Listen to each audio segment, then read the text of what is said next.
ನಾಳೆ ಲೋಕಸಭೆಯಲ್ಲಿ ವಕ್ಫ್ ತಿದ್ದುಪಡಿ ಮಸೂದೆ ಮಂಡನೆ 8 ಗಂಟೆಗಳ ಕಾಲ ಚರ್ಚೆಗೆ ಅವಕಾಶ ಕೊಟ್ಟ ಸ್ಪೀಕರ್ ಸಾಮೂಹಿಕವಾಗಿ ವಿರೋಧಿಸಲು ವಿರೋಧ ಪಕ್ಷಗಳ ನಿರ್ಣಯ.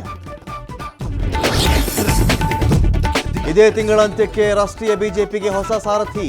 ಸಂಸತ್ ಅಧಿವೇಶನ ಅಂತ್ಯ ಬಳಿಕ ಆಯ್ಕೆಯ ಪ್ರಕ್ರಿಯೆ ಆರಂಭ. ಇನ್ನೊಂದು ವಾರದಲ್ಲೇ 4 ರಾಜ್ಯಾಧ್ಯಕ್ಷರ ಬದಲಾವಣೆ ನಿರೀಕ್ಷೆ.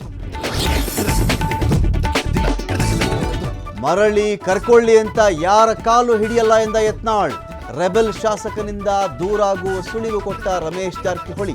ಉಚ್ಚಾಟನೆಗೆ ನೋ ಕಮೆಂಟ್ಸ್ ಎಂದ ಬಿಎಸ್ವೈ.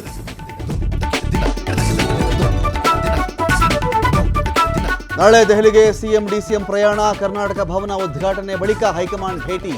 ಖರ್ಗೆ ರಾಹುಲ್ ಬಳಿ ಹನಿ ಟ್ರ್ಯಾಪ್ ಪ್ರಸ್ತಾಪಿಸುತ್ತಾರ ಸಿಎಂ.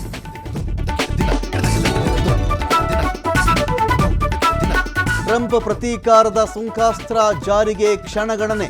ನಾಳೆ ಅಮೆರಿಕಕ್ಕೆ ವಿಮೋಚನಾ ದಿನ ಎಂದ ಟ್ರಂಪ್. ಇತ್ತ 3ನೇ ಜಾಗತಿಕ ಸಮರದ ಸುಳಿವು ಕೊಟ್ಟ ಲಿವಿಂಗ್ ನಾಸ್ಟ್ರಾಡಮಸ್.